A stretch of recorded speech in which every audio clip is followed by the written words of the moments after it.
Welcome to Democracy Now!, democracynow.org, the War and Peace Report. I'm Amy Goodman. In California, riot police have moved in on the Gaza Solidarity encampment at the UCLA campus, making arrests and violently dismantling the peaceful protest site. Students reported serious injuries as the officers raided the camp, shooting rubber bullets and flashbangs. We'll go to LA after headlines as the situation there continues to develop. On Wednesday, police also made dozens of arrests at the Gaza Solidarity encampments at Dartmouth College, the University of Wisconsin-Madison, and the University of Arizona. Here in New York, police moved in on Fordham University protesters just hours after they set up their encampment at Fordham's Lincoln Square campus in Manhattan. The Fordham raid came a day after New York police arrested nearly 300 protesters at Columbia University and the City College of New York. On Wednesday, New York City Mayor Eric Adams defended the police raids and claimed outside agitators were trying to, quote, radicalize young people, unquote. Meanwhile, on Columbia's campus, faculty members addressed students. Palestinian-American historian and professor of modern Arab studies, Rashid Khalidi, evoked Columbia's 1968 protests, telling students their actions would one day be commemorated in the same way. This is the conscience of a nation speaking through your kids, through young people who are risking their futures, who are risking suspension, expulsion, criminal arrest in order to wake people up in this country. As the crackdown on the student uprising intensifies, the House has passed a bill to widen the federal definition of anti-Semitism. Critics of the bill included Jerry Nadler, the most senior Jewish member of Congress and a strong supporter of Israel. Nadler said, quote, this bill threatens to chill constitutionally protected speech. Speech that is critical of Israel alone does not constitute discrimination. The bill sweeps too broadly, Nadler said. In Gaza, UNICEF is warning an Israeli ground attack on Rafah would bring catastrophe on top of catastrophe. The UN agency estimates there are 600,000 Palestinian children crammed into Rafah.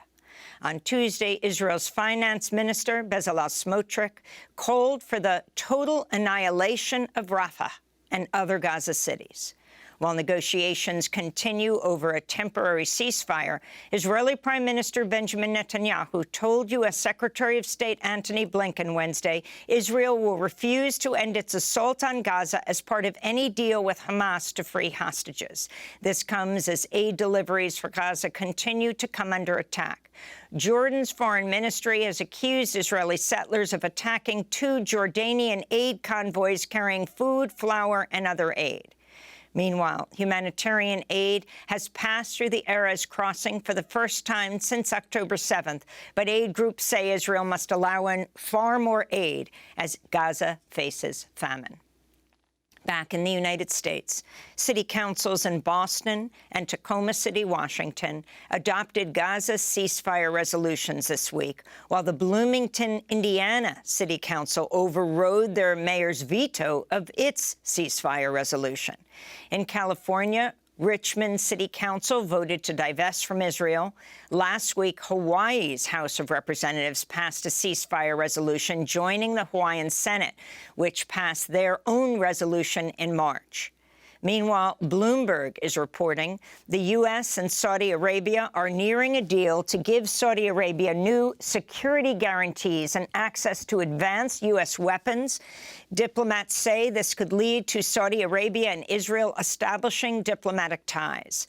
In other international developments, the Colombian president, Gustavo Petro, has announced Colombia's cutting diplomatic ties with Israel. Petro made the comment during a May Day rally in Bogotá.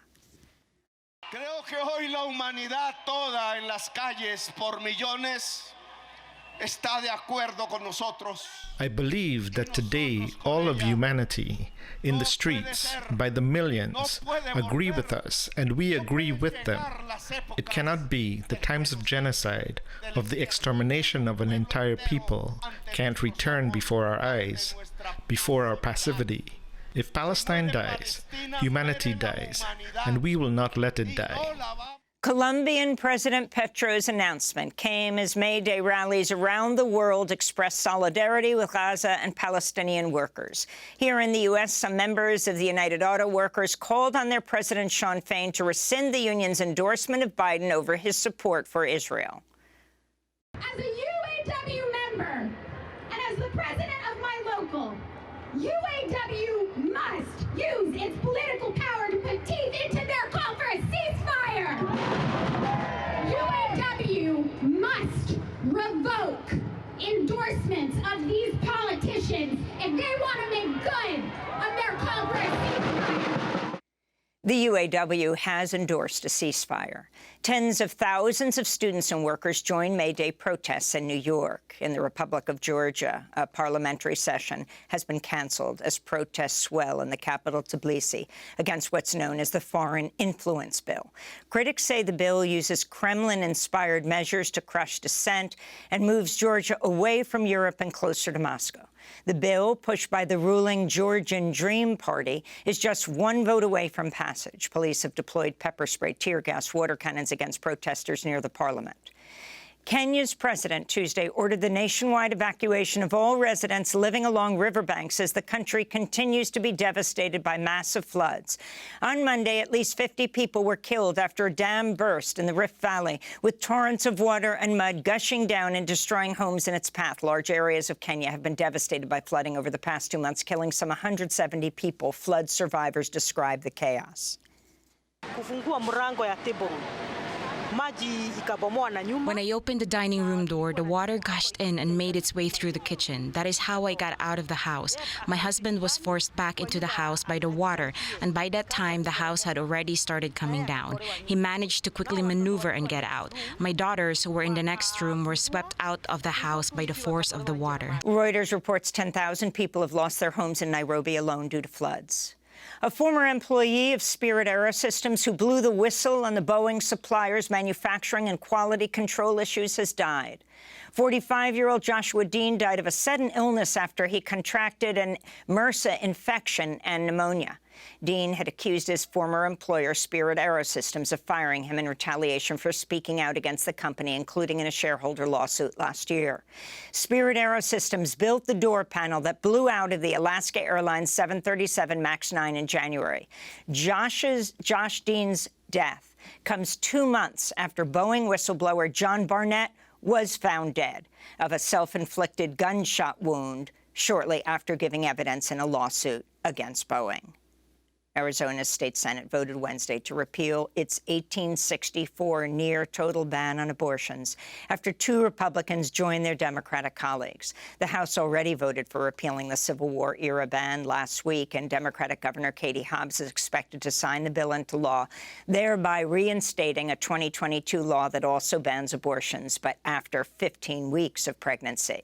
But the 1864 ban could temporarily go into effect this summer due to procedural rules unless the state Supreme Court approves a motion by Planned Parenthood to stay the ban until the repeal can be enacted. Arizona Democrats and abortion advocates celebrated the Senate vote Wednesday. This is Athena Salman of Reproductive Freedom for All.